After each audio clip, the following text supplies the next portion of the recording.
I was a drug mule once. Oh, tell us more. It was completely accidental, but I had a red carpet event overseas. Yeah? So I hired an item of clothing from a designer, got across there, put my hand in the pocket, and there was a little baggie. 947 Drive with Thando. This is 947. Another drug mule has been arrested at OR Tambo International. And I don't know about everybody else, but for me, there's a great sense of respect and fear when it comes to border control. It's like one of those things you just don't mess around with. Oh, terrified. I mean, even when you know you're not guilty of anything, you're afraid for your life. Even when you pack, you make sure Yes. that you're not going to pack anything that's going to make them alarmed. Correct. Like what? Liquids? Okay. I hate that. When you're in front and they're like, what's that, ma'am? No, leave it behind. Yes. I hate it. Or Okay. biltong. You can't take biltong. Dairy products. Yeah. I was a drug mule once. Oh. Tell us more. It was completely accidental, but I had a red carpet event overseas. Yeah? So I hired an item of clothing from a designer, got across there, put my hand in the pocket, and there was a little baggie. Of what, Matt? It was I the was green there. stuff. I was with him when he discovered it. Yo, I was Oh, mad. my goodness. I went through a border post with this, called them up, and they're like, oh, damn. Which country is this? UK. And they're very strict, very strict So about nobody it. stopped you. You didn't even know it was there. No, thank goodness not. It was only when I got to the event, and it made me realize you've got to be so careful about what you Yeah. pack. So what did you do with it? Oh no, I flushed it in the hotel bathroom. There was no way. Are you mad? I don't know, but for me, there's a certain fear that I have when it comes to just airport security, especially when you are dealing with countries that are not your countries. Do you know what I mean? Like, let me get in trouble at home. You know, it's Yes. like let my mother shout at me.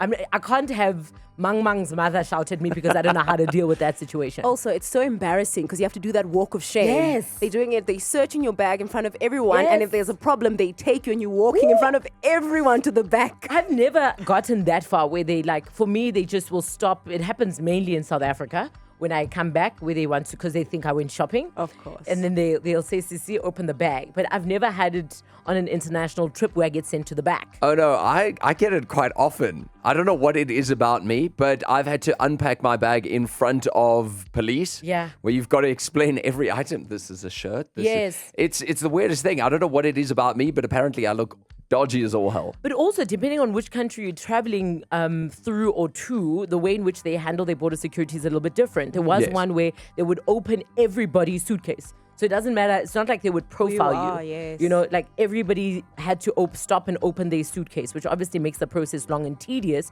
But I imagine that's when they are told something. Like there's something specific. Oh, someone's coming through that day. Yes, they must be looking for something. What have been your experiences with border security? Perhaps maybe you worked for border security in South Africa. What is it like in the back end? Or maybe you've traveled abroad and have found yourself in a little bit of trouble, maybe unnecessarily so. Or maybe you were trying to get the wrong stuff across the border. So Shan, you had a thing, you were in Durban. Yes. Hi guys. How are you? Good, how are you doing? Good, man. So basically what happened was I traveled to Durban just for like a week or so for holiday and ended up getting myself one of these portable vacuum cleaners. It's the one that you can recharge and just vacuum your house, a little one. Okay. So what happened was when the box came, when it actually got delivered, I noticed that, it was a little bit too big. So I decided to open the box, disassemble the vacuum cleaner, pack it in my bag separately. Get to the airport, didn't think anything of it. Get to check in, and next thing I know, my bag doesn't come out on the other side of the scanner. And there's people calling me. They say, please, sir, can you please follow us? And this, and I'm panicking, not knowing what's wrong. Only to get there and find out the guys thought that I was smuggling in a rifle because the disassembled vacuum cleaner apparently resembled a rifle on the screen. So did you assemble it for them to prove that it's a vacuum cleaner and not a Clean rifle? the carpets. Yeah. Do you know how they took me to different parts of the airport that I never knew existed? Yes. Only to open my bag and find out it's a vacuum cleaner. Also, I'm sure Had the a whole good time, laugh. you were panicking, thinking, what if somebody opened my bag, put something in there, right? That's exactly what I thought because I knew I packed my bag and everything was fine. And this is what they saw. Apparently the picture that resembled on the screen to Was them a looked like rifle. a rifle or a gun of some sort. So, Shan, was this vacuum cleaner worth the trouble? Well, it was exciting because I didn't get into trouble. So what you saying It was is an excursion at the airport. no, No, it does sucked. it work? Does the vacuum cleaner do its job and does it do it well? Oh, yes. Okay. No, it worked. Love it worked. for you. It Session, worked. thank you for that call. Well, Sophia, you were traveling to the Northern Cape. Yes, hi. So I'm an optometrist, and obviously I have to carry my big briefcase around, and inside that briefcase, which looks very suspicious, is all of my lenses that I use for testing patients.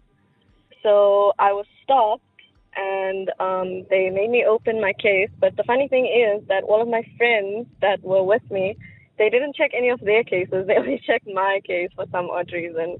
Were they also optometrists, your friends?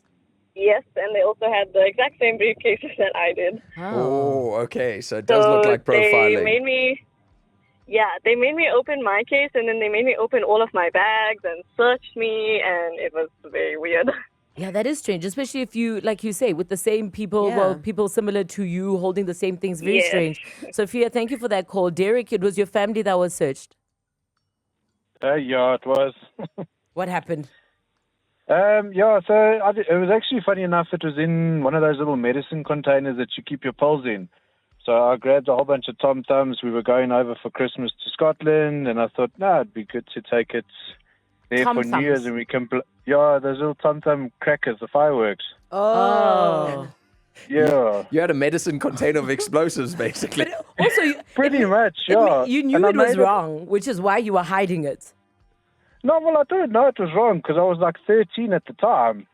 I thought it was just going to be cool to do. Okay. So I had those cargo pants. So I actually had it in pockets, and I went through border security with my folks, and they kept pretty much taking everything out of their cases, practically strip searching, if I want to put it that way. And this happened so as soon as we left South Africa, it happened. Then we arrived in London. Went through border security there, and the same thing happened. And then also when we arrived in Glasgow, and it was as we were walking out, and I pulled them out my pocket and I showed them to my mom. I'm like, "Cool, look what I brought for New Year's." And So they never she got wasn't very you? happy. Wow. No, they didn't get me. But my mother and my sister were like, "What the hell? Why are we getting searched so crazy?" I'm standing there just looking all like normal. Yeah, and, because you're a cute little kid. They, don't suspect you of anything. Adorable little kid with freckles and everything, Nobody Crazy. had suspected things. Sure. Derek, thank you for sharing that. Keslin, your dad was arrested? Yes. So what happened was my dad was a cricketer at the time. We were coming back from the West Indies. And then we were coming to Gatwick, and we were going to the border control. And then the next thing I know, they're pulling my dad aside and arresting him because they say that he smuggled cocaine in his golf balls, and he was trying to bring it into the UK. But that obviously that was false. But I was so young, guys. They arrested him in front of me, actually. That must have been very traumatic. It was very traumatic, but I think I was young, so I don't remember a lot of it, but, it was obviously enough to stick.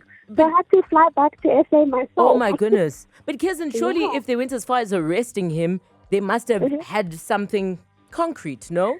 That was the thing, guys. The testing equipment that they tested it with, it gave a false positive. So they had my dad in jail for 3 days. Yo. But luckily, luckily, he had good attorneys and whatever. That's But hectic. it's just a bit scary because, what happens if it happens to someone that doesn't have the connections or whatever to phone out and get the help they need. Then you're locked up abroad with no help. Sure. And they're going to trial you abroad as well. So Yeah. it's important to Wow, imagine. Keslin, thank you for sharing that very traumatic story. Well, thanks a lot. Now I've got a new fear that's just been unlocked, as if I wasn't scared enough going through airports as it is. Just don't travel with cricket balls.